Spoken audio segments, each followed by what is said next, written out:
Magandang araw na muli mga boss. Kung ganito yung sasakyan nyo, kayo lang mag-change oil. Tignan nyo yung oil filter nya.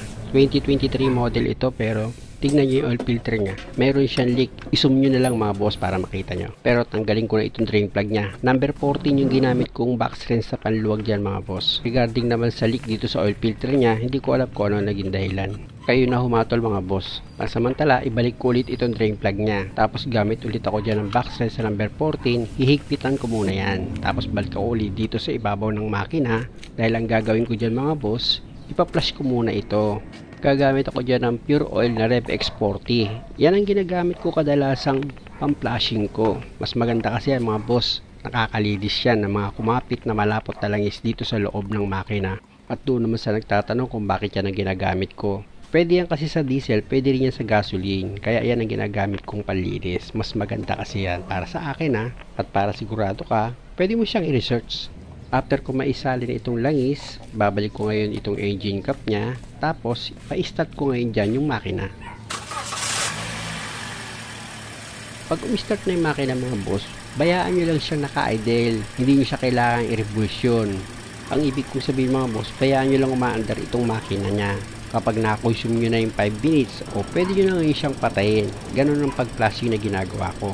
Ito mga boss wala akong planong pintasan yung sasakyan nyo or yung makina nyo. Paminsan-minsan, nagbubukas din dapat kayo ng hood, chine-check nyo.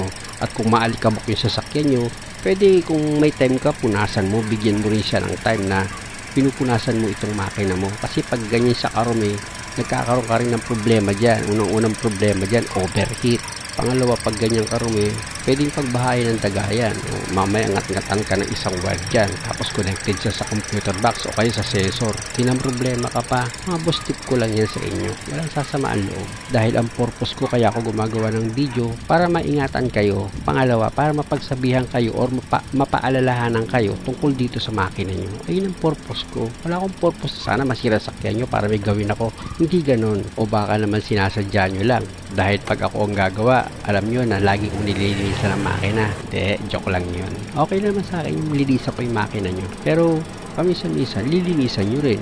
Pangit naman siguro yung malilinisan lang yung makina nyo pag gagawin ko na. Diba? Pangit yun. Dapat paminsan-minsan kayo, maglilinis din kayo para maramdaman nyo rin na mahirap din pala maglinis ng makina.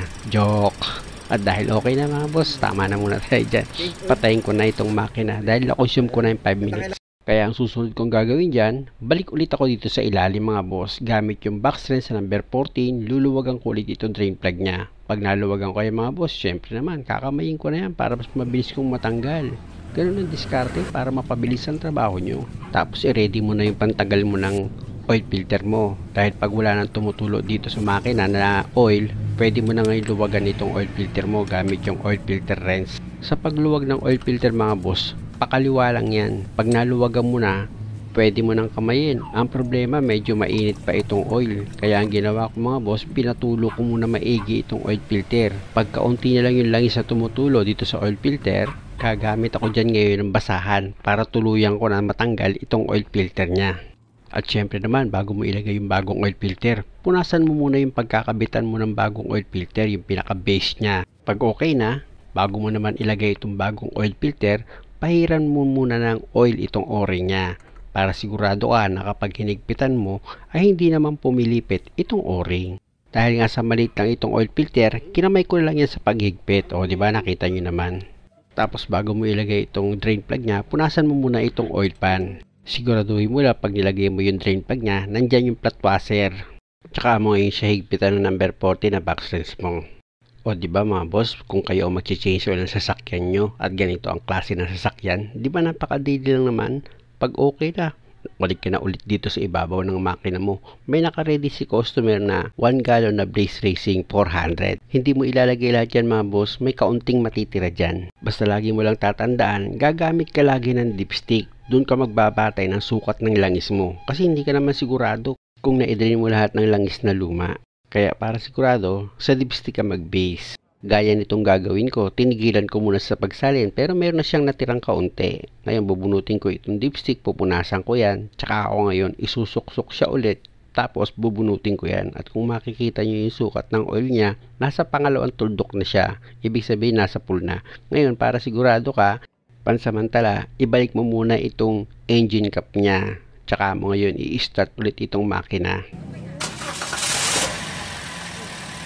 After ng ilang minuto, patay mo yung makina, sukatin mo ulit yung oil. Sigurado kasi magkukulang yan dahil nga sa wala pang laman yung oil filter. Ganun lang mga boss.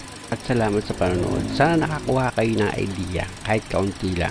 I-reset ko naman itong change oil light warning para matanggal yung sign ng open fence kung nakikita nyo. Ganito yan mga boss, pakinggan nyo. Ilagay nyo yan sa trip A. Yan. Okay. Sige. Off ko. Off. Yan. Yan. Yan. Din mo ngayon yan, long press. Long press. On. Pag nag-blink yung sign na open fence mga boss, bitawan nyo na yan sa pagkakapress. Kaya lang si customer nanggigigil pa. Di daw na? Bitaw na.